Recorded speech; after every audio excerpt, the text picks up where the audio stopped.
News in the coronavirus fight. A new report claims the Delta variant spreads as easily as chickenpox and could cause more serious illness. It's a report we've been waiting for from the CDC and one that many schools, governments, and businesses will use to make new policies.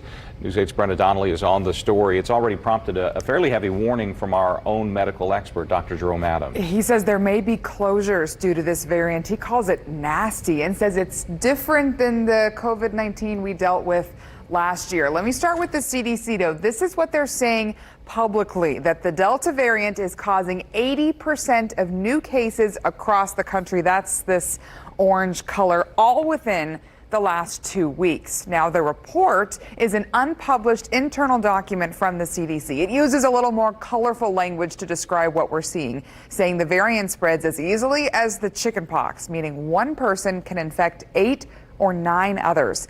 It also causes more severe illness in unvaccinated people, and it also has bad news for the vaccinated people. They can still spread it too, maybe as fast as unvaccinated people.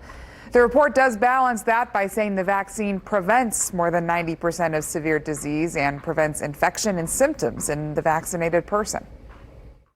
The vaccines work to do the number one thing that people should care about, and that's keeping them out of the hospital or the morgue. I'm predicting closures in the future because we are not going to be able to rein this variant back in before we get enough spread. It's going to start causing closures again. And so I don't want my kids to have to go through another year of virtual school. I don't want our hospitals to be overwhelmed and for them to be shut down for elective surgeries like we saw last year. Our freedoms are being impinged upon because we have far too many people unvaccinated. CDC data is unpublished, but it should be released today. A top CDC doctor did confirm the information we have is authentic.